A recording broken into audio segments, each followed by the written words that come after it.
to another episode of Timber Talks, the podcast where we dive deep into the world of forestry and arboriculture. I'm Mindy, your host, and today we have a very special guest with us, Jason Ross, the publisher of Wood Central. Wood Central is a leading platform dedicated to covering all aspects of the timber and wood-based industries across every digital platform. Their mission is to inform, connect, and inspire individuals and organizations within these industries. Welcome, Jason. Welcome, Mindy. You couldn't have said it better myself.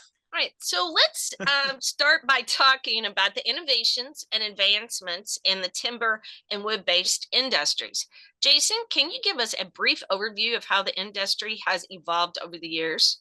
Oh, well, absolutely. Well, where do you start? Like if you look at forest products, you've got, the evolution of mass timber. I know, Mindy, in the North American market, you really lead the world with the Europeans in mass timber at the moment. You've got, lignin and silicose as well, looking at using different types of products. I think really where the industry's going is that we simply don't know why the future products could be. It's no longer a lumber or an engineered wood product. It's no longer pulp or paper.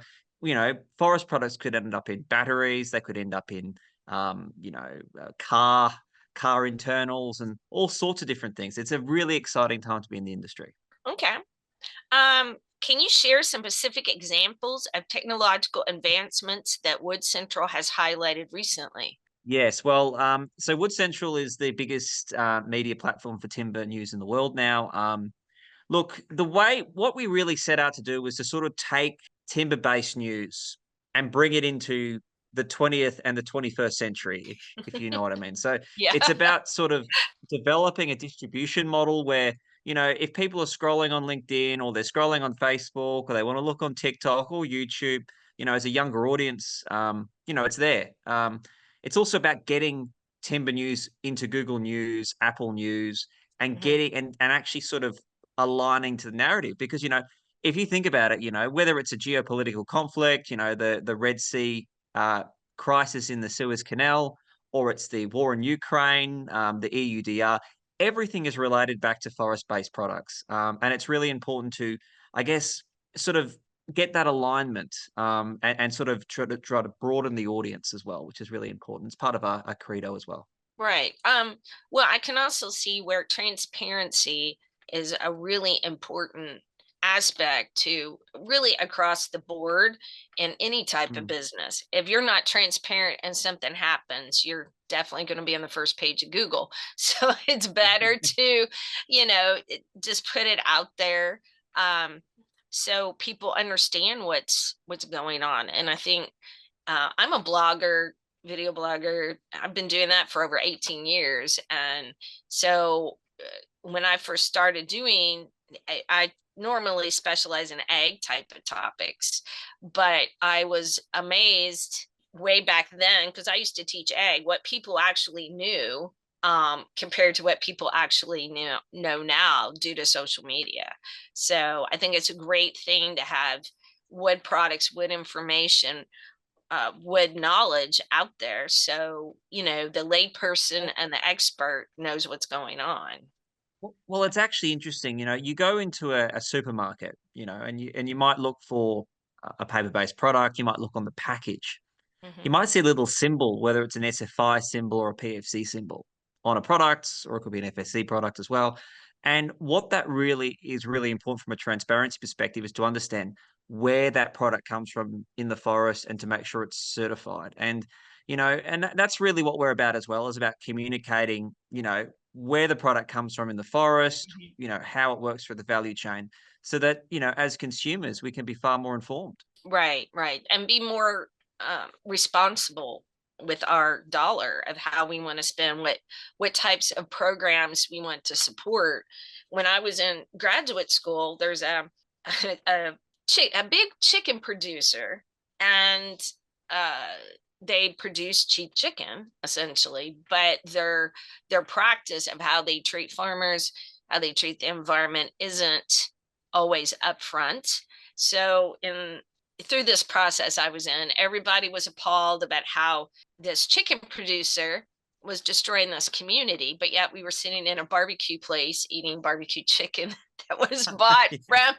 And so it was really actually kind of funny because the prof that was leading this was a vegetarian, but I was like, you can be appalled all you want about how the chickens are treated, how the environment's being treated, but you speak with your dollar, and businesses Yeah. aren't going to change if you continue to support them with your dollar. So having that knowledge out and helping people understand it so they can make better choices with their dollar, Mm. whatever they believe in. Um, because we have greenwashing, we have organic produce, that sometimes isn't, people don't understand what organic produce actually means. So Mm. it's always good to have that information out there, in my opinion, to let people make an educated decision as to what practices they want to support. Because in the past, we haven't really had that level of transparency. So No, people you could. know, we at Wood Central we like to say it's a democratization of media. If you look at 5 years ago, the only way that you could get information, as a blogger, you'd understand this too, Mindy, it was through blogs. And blogs, often blogs were shared through social media, and it was Mm, really quite close. But the way that media is now trending, I actually mhm, think that we may see in the next 5 years a massive correction in the way media is presented. And we may actually see some of those blogs with information actually become the source of AI bots. So how we consume media is really changing. mhm, And we believe it's a really great opportunity to actually start pushing out content and doing some investigative journalism around that content. So mhm. getting that information out there, because with Google News and Apple and so forth now, you can reach so many more audiences than what we Right. could have in the past. Because less Right. people are actually reading mainstream media. Right, right. Well, I think people are, you have to read things with a grain of salt and decide for yourself, Mm. is it true or is it fake media?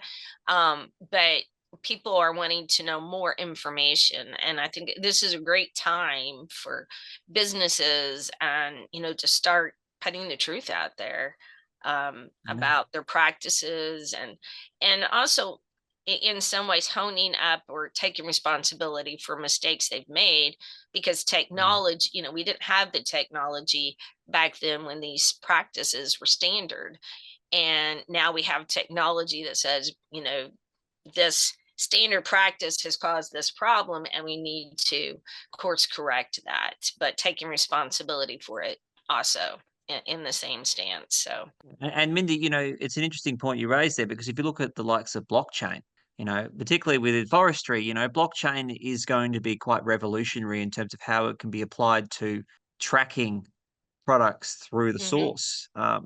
It's a very very topical subject at the moment. The EUDR, the Environmental Union Deforestation mhm, Regulations, where there's a lot of debate at the moment about how far that should go in terms of actually providing data from individual forest plots as well. mhm, So mhm, I think what's exciting about our industry is that it touches all parts of the world, whether it's how mhm. the air that we breathe, the products that we buy and consume, the land that we live on. It's quite a fascinating industry. So I have another question. So how has Wood Central contributed to spreading awareness about these innovations within the industry? So you're on Instagram, you're on Facebook, Twitter, LinkedIn. Are you on Threads? We've veered with threads, but it's interesting actually, because what we found is depending on what type of content we share, we'll get more traction on different platforms. So Mm-hmm. if you're writing a story about a mass timber building, there's some incredible examples in the United States. You look at what Oh Wow we've been doing in Oakland, and of course the Portland airport as well, which is about to come online, which is really exciting. That's a really good story for LinkedIn. You're dealing Mm-hmm. directly with engineers, you're pushing your content through there. Whereas if you're dealing with a story like, I don't know, we wrote a story yesterday about the Japanese yen, how they're now actually using Himalayan forest shrub to actually to print money. And Mm-hmm. it's quite an interesting story about how that process is. Now, that's a story that would be probably more appropriate for example, Reddit.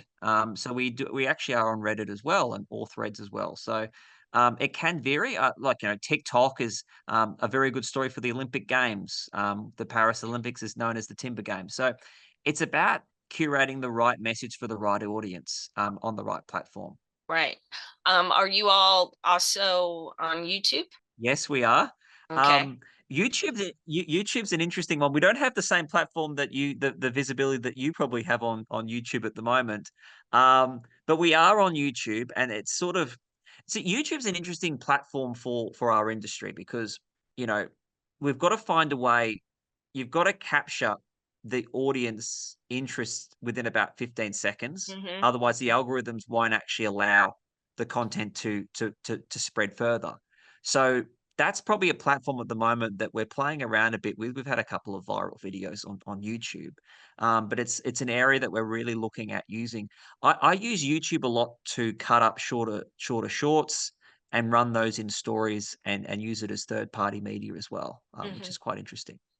Yeah, I spent 18 years creating videos for YouTube, so Yeah, I completely I completely understand. I work with some other businesses about their social media manager and understanding your demographic and that type of stuff. But yeah, YouTube is a unique social media platform because yeah, we are pulled in so many directions. You've got to get that attention immediately or they're going to move on to something else. I mean, it can be so valuable, but yet people just, I don't have the time to watch that type of things. So yeah, yeah, YouTube is a unique situation. I think Instagram, well, I actually think Twitter is a unique one too because you just got to be there at the right time, type of Twitter's thing. coming back. Twitter's interesting because we actually write 6 to 8 stories a day. Hmm. So, and they're fully indexed. So, which means that they have to be unique, and Hmm. and really that's about trying to capture the narrative of Google and Apple News.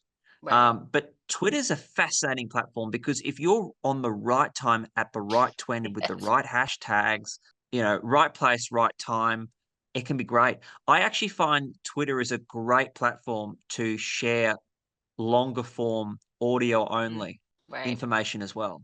Better than YouTube, and better than LinkedIn because for some reason it sort of goes further. And I think a lot of people have sort of jumped off Twitter over the last 2 or 3 Hmm. years, but there's still a lot of activity that's actually happening on that platform. So if for anyone listening today, the listener, I would really look at using Twitter to communicate your forest news, Hmm. because you can really target the subgroups and you can get a lot of reach really quickly.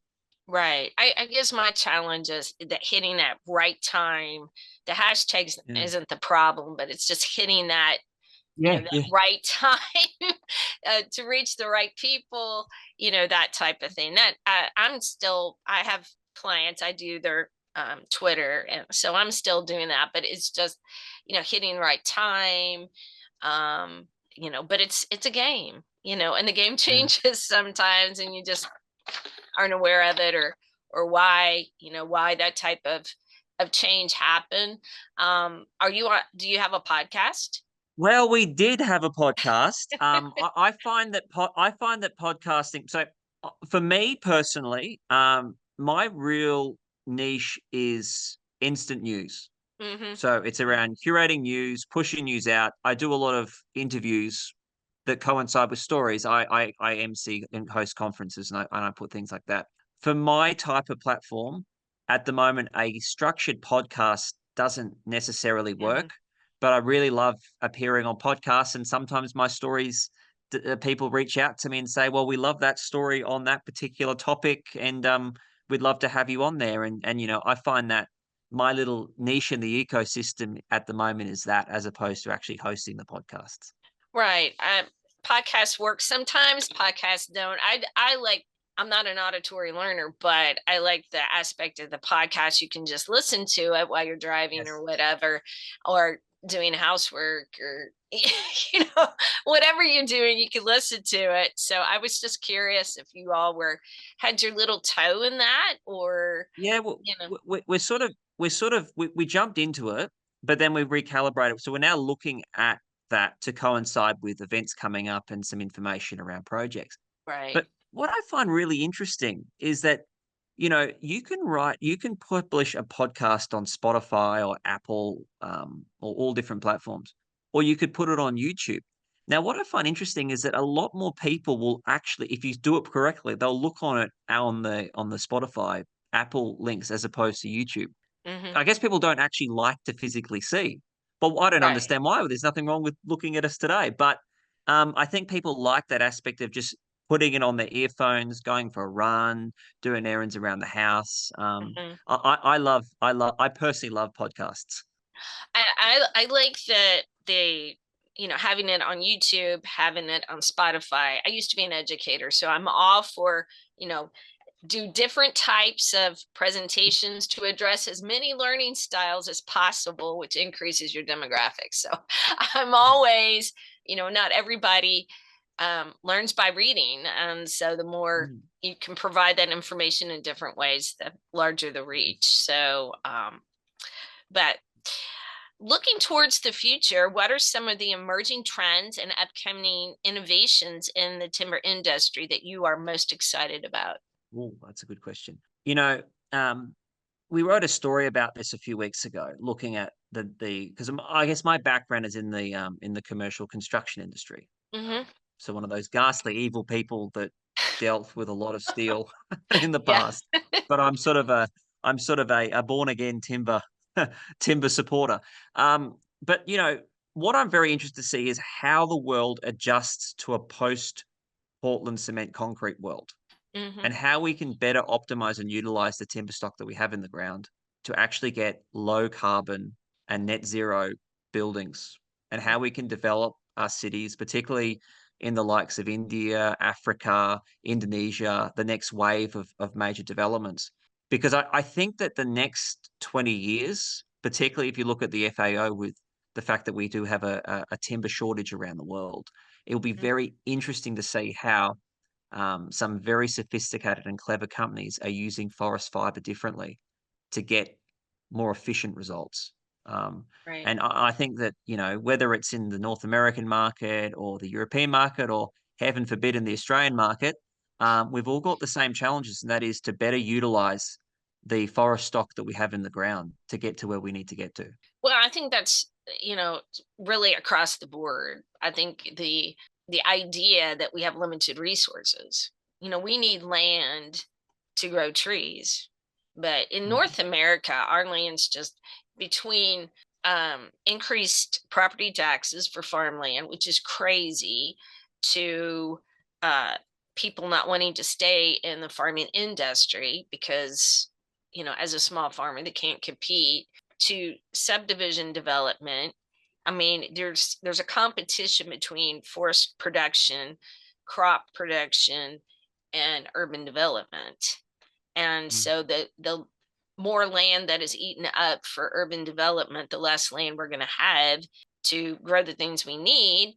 And the more trees that are taken down is going to reduce the amount of timber. So I'm with you. I can see hitting a tipping point almost, um, because I'm not really that much of an advocate of fake wood. It yeah. has its purpose. I still like Mother Nature made stuff, but at least where I'm at, I see this this tug going on, and it's been going on for a long period of time, um, between the urban development and crops and trees types of things. I just hope we as a society come to terms with that, Mm, and not have to. When I was a kid, there was a book written about, you had, like, we would go to zoos to see animals. We went to like a tree zoo to see trees because there were no trees left, but little mm. patches of trees because it was all taken up, all the land was taken up. So hopefully, people will start changing their ways, and we can start really managing and getting the most out of the trees that we have.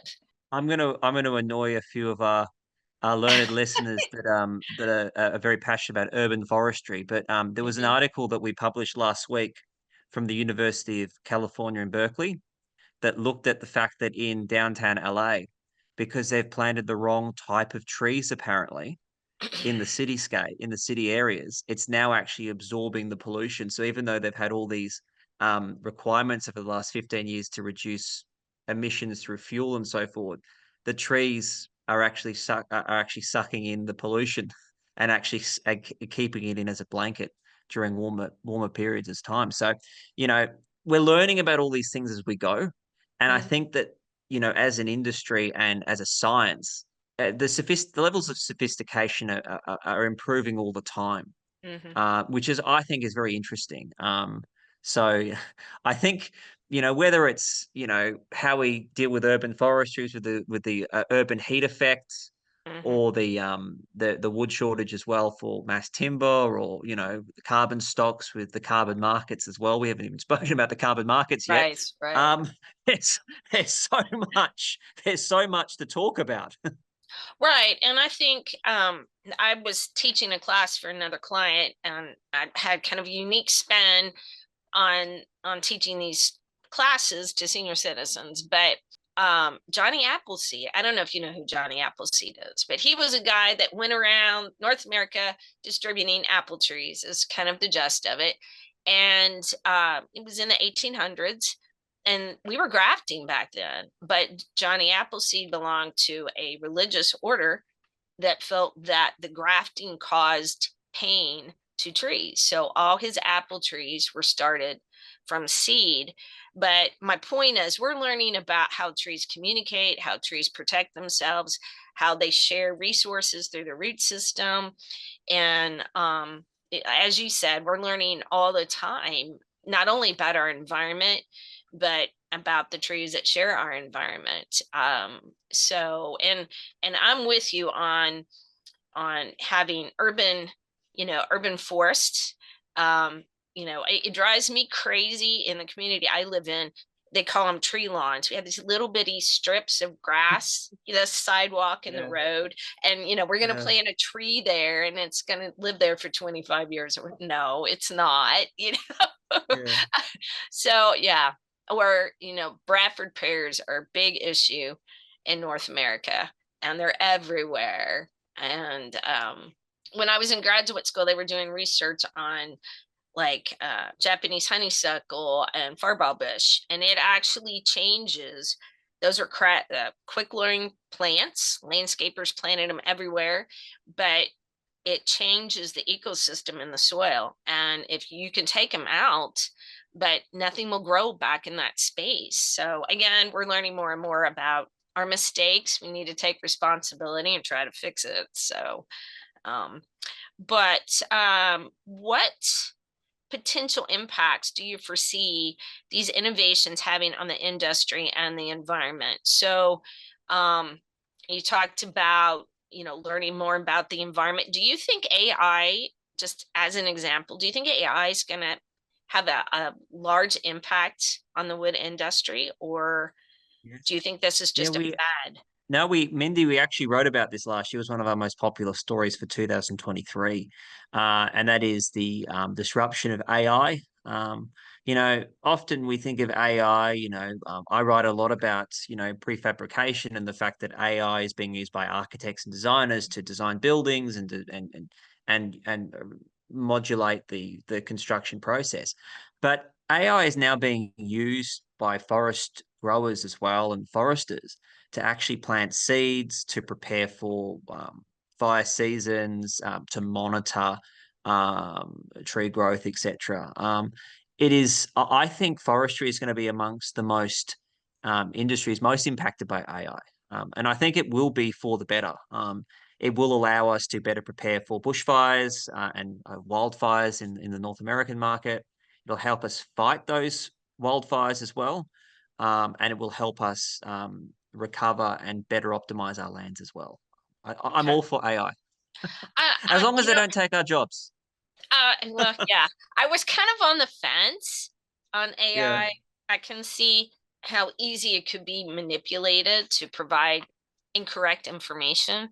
Um, Yeah. but you always need that human touch to make sure that it's, correct type of thing. So, but it's evolving. It's like drones, where I have 4 drones, and drone technology since I bought my drones has just gone crazy. Um, and using sonograms on trees, that's just amazing to me that they're using that type of technology. So, um, but yeah, I There's a agree with. Go ahead. I'm I was sorry. going to say I was going to say sorry. There's actually a company called Collective Crunch, and they're doing some really interesting stuff with drones, and AI. And look, I agree with you. When I first heard about AI, I mean, because look, in my industry, in publishing and video journalism, and we do video, as I said, we do audio, we do written. Hmm. Um, there is a lot of issues with AI, particularly with robotic content generation. Hmm. But the great thing is, at the moment with AI, is that you can tell when something's AI generated. Yeah. And I believe that's going to be the case with forestry as well. You know, you still require the human touch, like even that there's driverless logging trucks now being invented in the European, Hmm. but it still needs to be controlled by someone. Hmm. It just means that instead of sitting in the truck itself, they may be sitting in an office or in a like a control center doing the material. Um, we There is a balance that needs to happen. Right. I think it's like, when home computers first came out, and then, the internet, and sort of like the pagers, then the cell phones type of thing. AI is not going anywhere. I had a couple of clients that just wanted AI work. That's all I want. And I was like, no, that's not what you're paying me for. And I'm not completely embracing that. I understand um, the reason behind it. It's time is normally what I hear. It's quicker to do that, but in some aspects, it takes me longer if I do something utilizing AI, because then I have to Yeah. go back in and check it. And if I had just wrote it out, I would have been Mm. checking it as I was writing it. But AI is not going anywhere. And I think from a scientific perspective, it can save time, and we may need to save time for, whatever the situation may be. But I'll give it. I'll give you go an ahead. example, Mindy. So say that you've put together some research on a topic. If you've put a white paper together or you've put a scholar paper together. If you are someone else that's looking to find an answer, you might say, you know, what was the temperature at this point, at that point? Hmm. I think the value is that the AI will be able to capture the information that you've provided. And if Hmm. it can verify that that is credible, which they can do, Hmm. because, the search engines and the AI bots, they know when it's generated by someone and not by a computer, Hmm. because there are keys to doing that. Hmm. If that means that that person can get your information that's been verified and double checked faster, and it backlinks to the original source. I mean, we've had Wikipedia for 15 years now, Yes. Yes. and Yeah. you can just go onto Wikipedia and change the page. The Hmm. great thing about AI is that they actually provide that screen before it Right. gets to you, Right. um, Well, unless I they think hack it, of course. it's a tool just like anything else. Yeah. I'm an author of 3 books, and just this idea this idea, I'm just gonna put this topic in, let the computer write my book for me and take No, credit, no, you know. that's never going to happen. Yeah. But I just yeah, but it's here to stay. It's just something we have to learn to work with and evaluate, and um that type of stuff. So but as an educator, I'm still, what, you need to sit down and write that paper. you know, Well, yeah. versus, Well, versus the way that well, yeah. AI has been used in the past. So Yeah. um We, it, yeah. Sorry, you go go. ahead. Go ahead. Go ahead. Well, I was going to say I've got an example of that. So we put a series of articles together earlier this year, looking at the Notre Dame restoration in Mm. Paris. Mhm. So we wrote a series. It's quite an interesting story. You may or may note that they've effectively recreated the cathedral based on Middle Age construction practices. It's fully PFC certified. It's the first historic site to be certified through a forest certification scheme, which is quite interesting. The AI bots from Google and Yahoo actually used our content to write the AI generated response.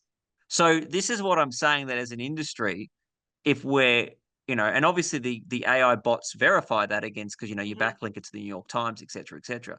But if you want to get your message out there and you are telling the truth, Mhm. it's a really powerful tool to get your truth to audiences quickly without having to go through an expensive PR person, Right. which I think is quite good. That's what I meant by the democratization of media.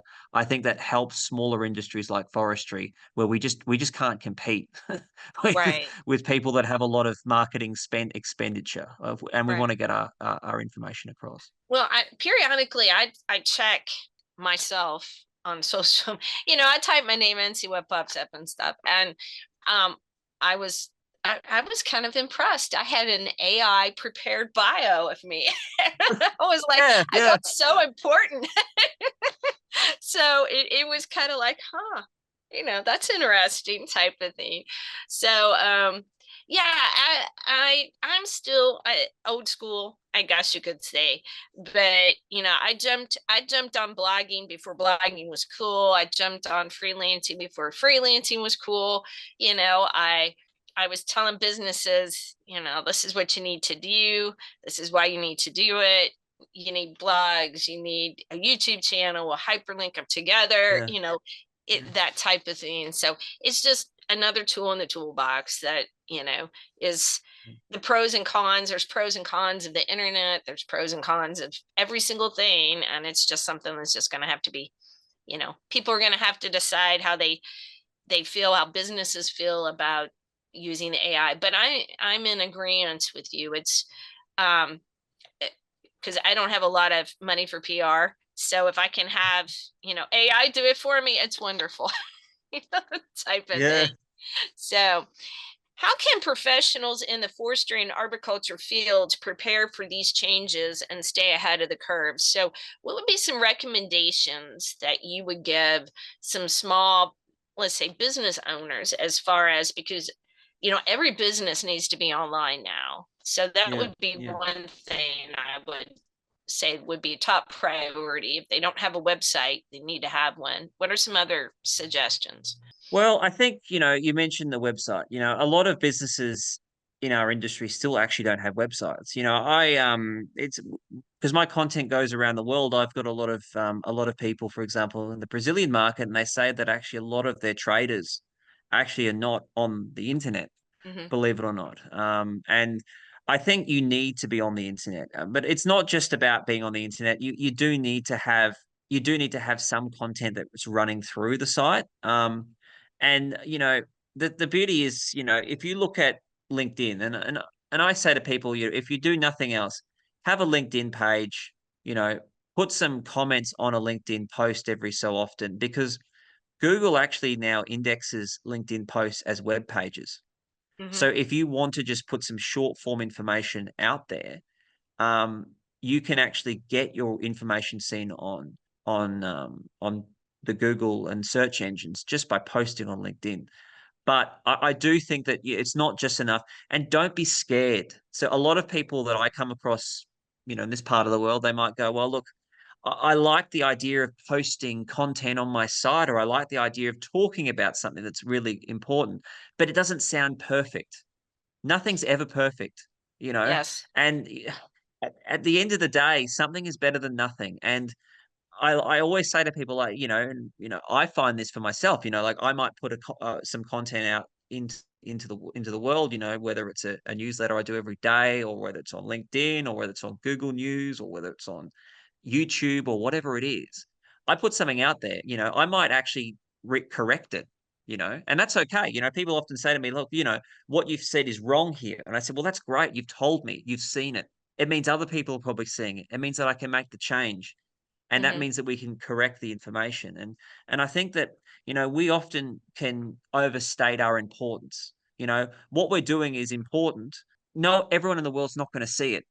So Right. if you're doing something, it means that you can actually improve it. And once you take the leap and start, it becomes easy to do it again. And you actually, a lot of people enjoy doing it. And I think Right. that's really important because you're building communities as well.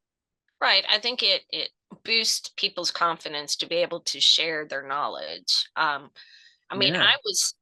I was fortunate when I started my journey with blogging and stuff like that, that there weren't, blogging back then was used as diaries and stuff like that. And I just knew businesses, and there were a few businesses that were utilizing blogs. But I'm with you. It's better to put something out because you're human and humans make mistakes than have analysis paralysis. And this is a wonderful article, but I'm afraid to put it out there because um, there might be a mistake. And I have Mm. a friend that runs the New York Marathon, and I'm a runner. I run the Triple Crown of Running in Louisville, and so just small talk. I asked him how he did at the New York Marathon. Again, just small talk. He knows I'm a runner, Yeah. and he looked at me. We were at a Boy Scout camp out, and he looked at me and he said, well, what were you doing on the weekend of the New York Marathon? And I was really kind of taken back. And he said, I did my best. How I finished doesn't really matter. I Yeah, My that's goal right. was to cut off 2 minutes off my time, so it, understanding that we're never going to put anything out there perfectly, understanding that there's always going to be a negative Nancy Mm. somewhere about what you've written, and just put it out there and do your best, and correct it if there is a mistake, and just move on. But I deal with a lot of people who have that analysis paralysis, and I'm just like, just put Yeah. it out there. it'll, Yeah. it'll be all It's right. a lot. It's live. It's organic. It changes, like Right. especially if you're just posting on a blog on your site, it doesn't have to be time stamped. So if you want to put something on your site and you come back to it later on, that's great.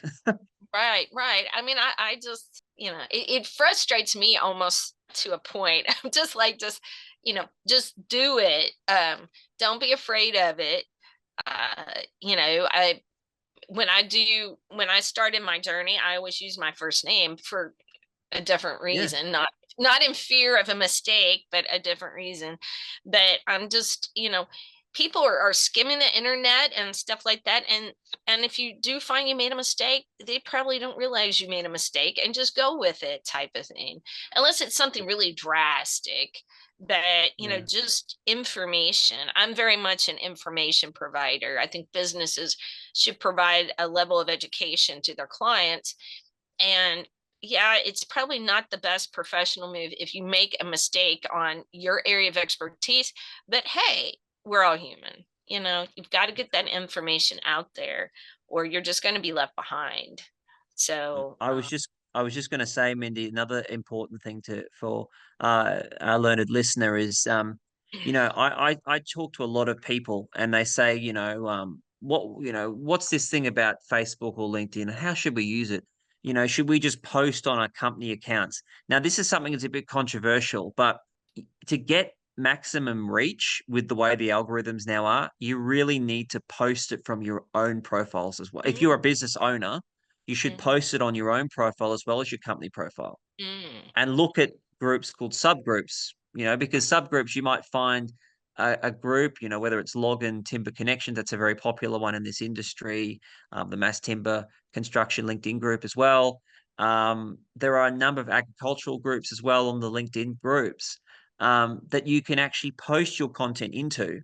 And people do respond, and they're not negative. They'll actually respond and they'll give you support, and they'll actually give you some insight into where you can improve or where you've done a good thing on your blog as well. And that can be really, I found personally myself, that's been very useful for me, as right, I've learned the process. right. Well, and having a peer review, or something Yeah. like that, to help somebody who may have some questions or is just starting into this. I mean, there's nothing wrong with that, but I've I've worked with business people that, have written this content and it's still on their computer 4 months later because they're afraid of posting because they're afraid of a mistake. And Yeah. that's just paralyzing. Why waste the time is kind of my philosophy on that. So, what common issues do professionals in the industry face, and what solutions would you suggest? Ooh, now that's a good question. Depends where you are in the world. So in this part of the world in Australia, the biggest issue facing the industry at the moment is wood shortage, Mm, which is probably a problem everywhere, to be honest with you. yeah. A lot of the native forests are being locked up. The governments are taking over. I know Joe Biden's looking at a policy for old growth forests. They're already locked up here, but he's now the state or native forests are also being closed. So you're finding a lot of timber being imported from America, actually. So American oak, white and red oak is now being imported into Australia as a substitute for Australian hardwoods, and it's being used in doors and so forth. So log shortage is a big issue. Um, just getting labor is a big issue. Getting young people into the industry is really challenging. I know that Mindy, you're involved with, is it forest degrees? Degree, but I have a background in forestry also. So yeah. Okay, gotcha. But getting younger people into actually industry is a challenge. And whether it's the pathway of the academic pathway of a forestry degree or it's getting apprentices into the manufacturing process as well, it is a challenge that I know that the UK has a problem with it, the US has a problem, Australia, New Zealand has a problem, most of the Western world has a problem. But if we don't have labor to build, to manufacture, to Mhm. grow, then we don't have a resource. And I think that's the biggest challenge that's facing in the next decade, as well Right. as the log Well, shortage, of course. unfortunately, like in ag, in my case, it has had a negative image for many years. So a person who wasn't raised on a family farm, but wants to farm, they're going into something else because farming is dirty and um, Yeah. unfortunately. But I had a client. I wrote the competencies for carpentry skills for Iowa State because they want to revamp. They want to restart their journeyman program, where a junior in high school would start in the program, and then when they graduated, they would have one more year of apprenticeship, and then they would be a journeyman, which is a very nice paying job. So Mm. I do see, at least in North America, some little flashes of hope of getting young people interested in these fields that have have not always been the most positive thing because people don't consider them as professions. In North America, they're considered vocations, not professions. Mm. So hopefully that will continue to change. And I see the change because not everybody can afford to go to college. So Yeah. but you can. I mean, I was when the carpentry apprenticeship program in Iowa State, when the senior graduated and they were making, it was paid, they were making 75% of what a journeyed carpenter would make. And that's a really good salary for an 18-year-old, you know. Yeah. So Well, it's interesting because it's a real, carpentry is a great industry to get involved with because it exposes you to so much of the value chain, whether it's actually, in the woodworking industry, whether it's actually in the construction industry, whether it's in the fit out industry, you basically get a 360-degree view of the whole construction process. But I'm interested to see what's going to happen in the next 20 years because I've really had probably I'm 36 now and I've probably had I've had four careers. So who knows where the next 10 or 15 or 20 years will take us. And that's what we were Right. talking about before with AI. Like, I mean, what we consider a carpenter today could be different in the future, or what we consider a blogger, a humble blogger, Mhm. could be different. A journalist could be different. A business owner could be different as well, Right. which I think is quite interesting.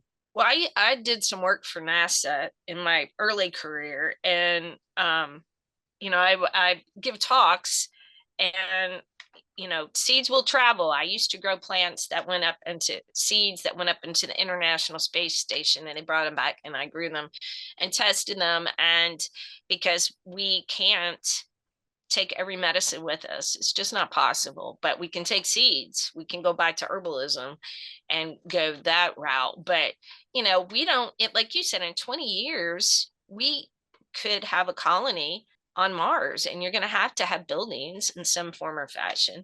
Um, I'm really excited about the possibilities of some changes, some positive changes of what, like you said, the job description. What is a carpenter in 20 years from now? What is a blogger? What's a teacher? Because education has changed crazy.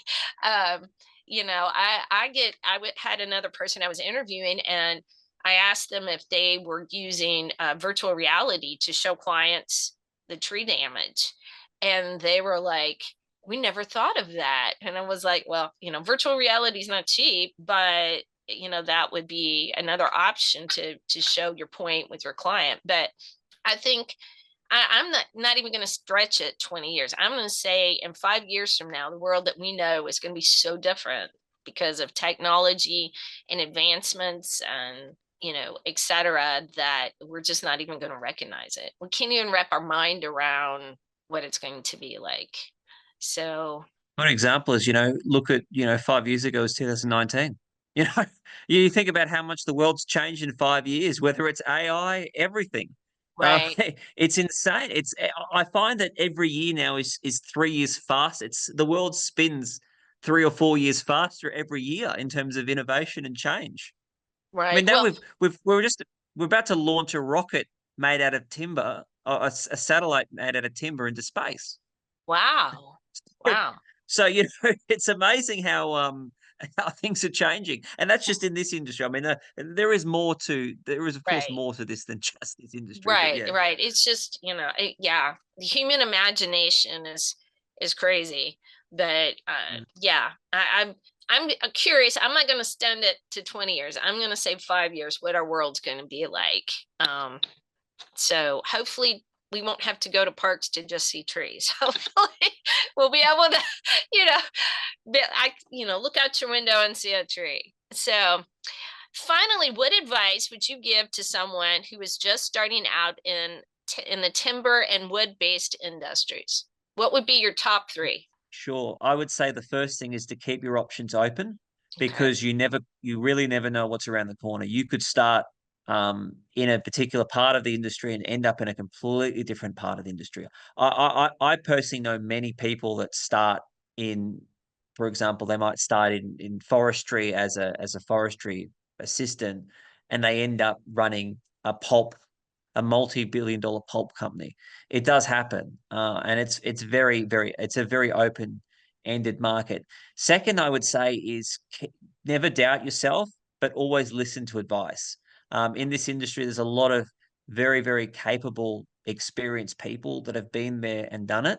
That's not to say that what they've done in the past is the right thing to go forward, but Mhm. I personally believe that you learn a lot based on shared experience of others. So instead of making the mistakes yourself, you're best to benefit from the mistakes made from others. And I think that in this industry, people are very happy to help. And the third, I would say, is we need more of you. So convince your friends to join as well, because it's the only industry I know that you could start. You could get a secondment from Australia to Canada to help in the wildfires. You could then end up in Eastern Europe or in Central Europe looking at the spruce there. You could end up working on a eucalyptus project in China.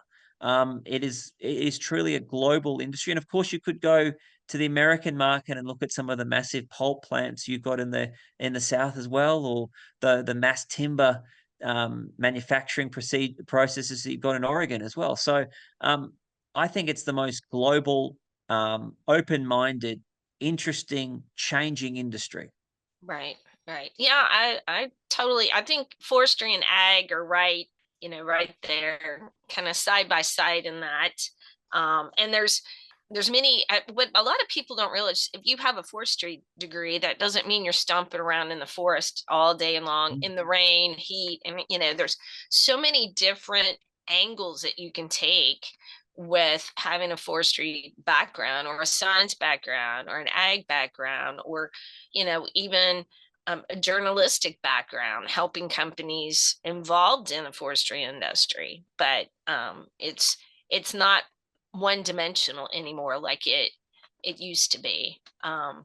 People used to get a take a job, and that's the job they had for the next 20 years, and that's just not the way it is now. So thank you so much, Jason, for sharing your insights with us today. It's been a fascinating discussion, and I'm sure our listeners have gained a lot from it. To our listeners, if you enjoyed this episode, make sure to subscribe to Timber Talks for more insightful discussions on forestry and arboriculture. Don't forget to check out Wood Central for the latest news and resources in the timber industry. Until next time, this is Mindy signing off. So, do you have any questions for me? No, you did a really good job. Oh, I try. You kept you kept me in check, which was really good, and you kept me. And you didn't. I don't know if you raised any questions that weren't on the script, but you did a really good job navigating around.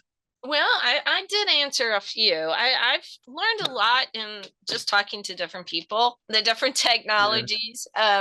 So I always kind of find it.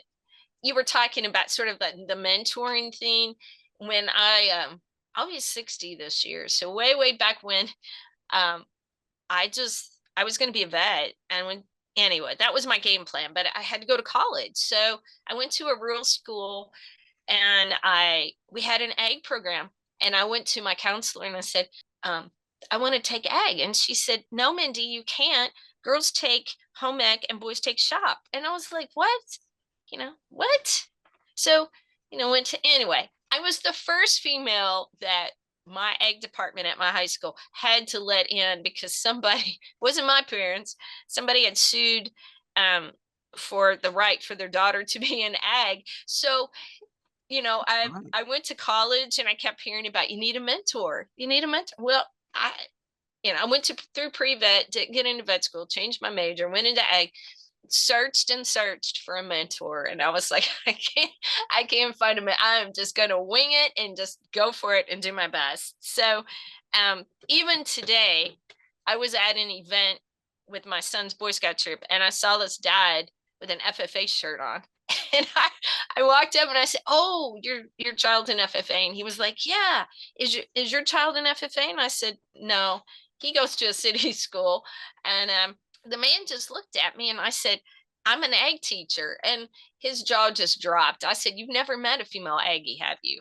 And I kind of laughed about it. He was just kind of disgruntled about it. But, um, I like the fact about getting mentors, and a few people I've talked about, from their discussions, I'm seeing more women coming into this field. So I'm really Oh excited yeah. about that.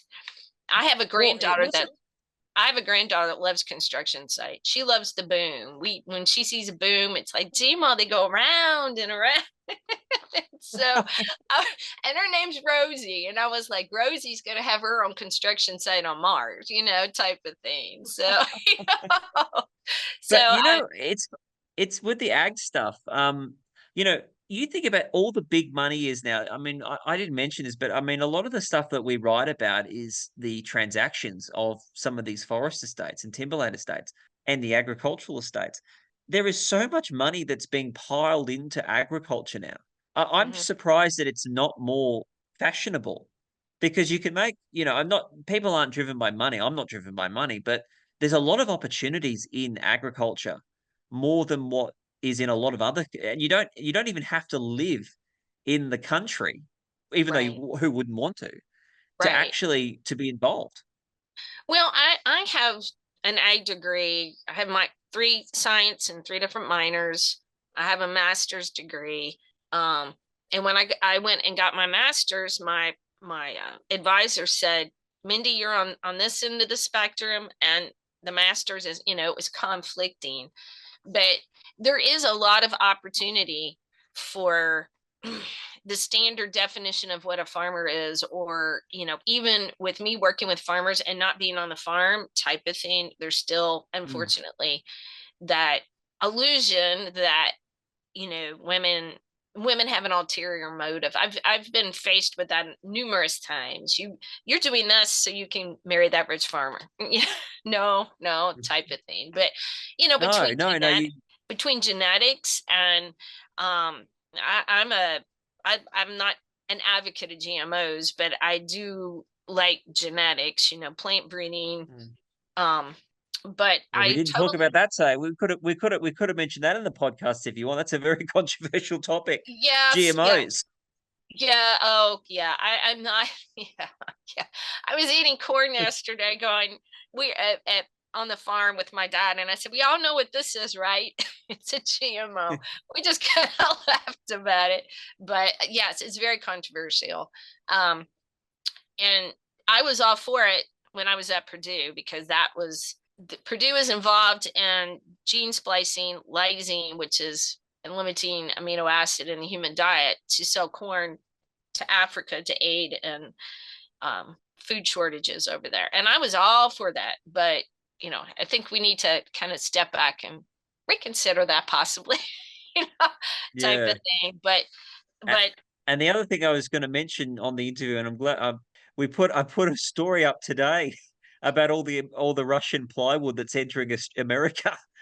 Because that's very controversial at the moment, is because they don't actually have the US haven't actually got any sanctions on timber from Russia, and a lot of oh, people don't know that.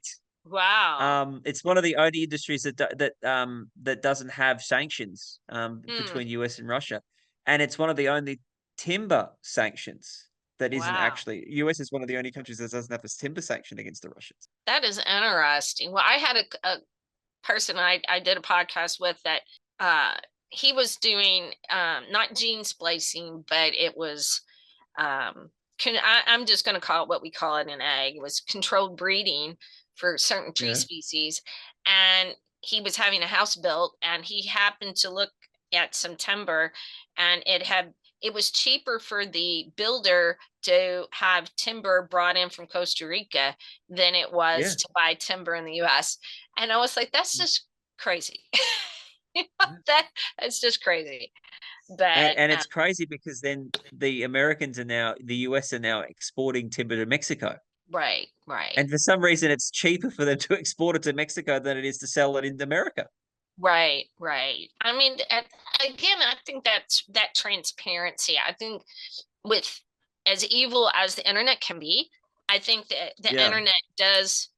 I think part of our political climate in North America has been spurred because of all this information that's on the internet. You still have to decide if you believe it or not.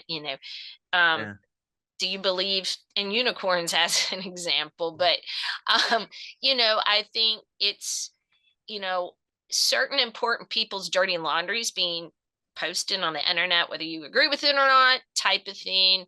And so I think because of that, the positive move is it's going to um, allow people to really kind of see and contemplate about how things work, whether you're talking about timber being exported, whether you're talking about food being that type of thing, what's actually going on, and does it really make Mhm. any sense to do that? So um Yeah, it's a challenge because I've got a site that I operate called Offsite Central, and I've got one called Design Central. Because a lot of my side of things is very much at the end user of the products, mhm. as well as I've got a lot of forestry, but I've also got a lot of the end user. And there's a lot of debate about circularity of timber versus steel, and I try not to get into the whole timber versus steel thing because steel is actually starting to put their act together with the green steel as well. So, which is a good thing. And you need steel and timber together. And I think that, you know, as an industry, this industry, and it's, I don't know if it's similar in ag, but they can get too one-eyed. They think, oh, it's timber or nothing. It's not timber or nothing. It's Mhm. how we can best use what we have, because there's not enough timber to Right. waste it. Right. Well, that's in ag. We have this. This drives me like crazy, but like every fast food restaurant has a particular like chicken breast size. And if the chicken Mm. breast is too small, it's discarded. If it's too large, it's discarded. And it's discarded. A lot of times it's not used for something else. And there's so much ag waste that could be used. You know, we're one of the wealthiest countries in the world, but yet we still have people that are going hungry. And you know, Yeah. an orange that isn't the size of a baseball is still edible, but it's not turned into juice. It's just disposed of because it Mm. doesn't fit this idea model of what an orange will be like. So I'm hoping that through information that people will start seeing us because but that whole process has been going on for a long period of time. I personally don't have an issue if there's a lot of meat hanging over my bun. I think I'm getting more of a value, but there's a whole food science to that, kind of like the Goldilocks syndrome. And if it doesn't Mm. fit that pattern, the consumer won't buy it. So, but just like you said, utilizing our resources more efficiently and getting the most we can out of our trees, you know, we need to do the same thing in ag. We need to do a better job than what we have in the past. Um, If you're saying that, you got the ag sector is far more advanced in the timber sector, the forestry sector. If the ag sector really has to get a move on, what does that say about the forestry sector? well, I just think, well, I think both industries need to Yeah, maximize their crop, whatever that may yeah, be. But that's right. but just because, well, my dad had four water maples topped and three of them didn't make it, but they have um they're very valuable wood now. In the past, my dad would have burned it, but it's got decorative insect holes in it, and so it's very valuable now. It's a soft wood, but my point is, you know, he's going to have these trees. Well, my husband's going to take the trees down and we're going to mill them out and, you know, utilize that wood and more decorative things. And but in the past we would have just burned the wood because it would have been considered waste wood. And in Mm. ag, instead of throwing those apples that aren't perfect and using them for hog feed, we can turn them into apple juice. We can, you know, give them to a senior citizen center. We can, you know, that type of thing.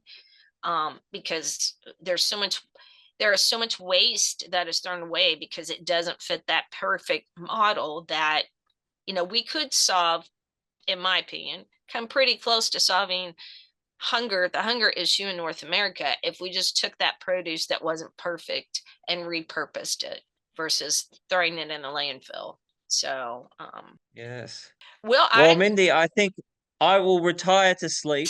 I'll well, just go. I'll just walk back to my office at home. But as I said, I really appreciate it. So thank you for having me on. I had a really good time, no and problem. I promise you, I've got to send my headshot, which I will do. But I can guarantee you, without a shadow of a doubt, you will get promotion. Okay, all right. Well, not promoting me. It's I can tell you of all your guests, I can tell you I'm probably the one that can guarantee you that you will get promotion. well, like I said, this isn't my project; it's somebody else's. But it's been. Well, I'm just. you can pass that on. You can pass that on. You can just go, oh, look, the good thing is Jason said that we'll get promotion. I will pass it on. So I will talk to you later. Thanks, Mindy. Bye. Have a lovely rest of your Tuesday You or too. Wednesday for me now. Yeah, Bye. Wednesday. Yeah, talk to you later.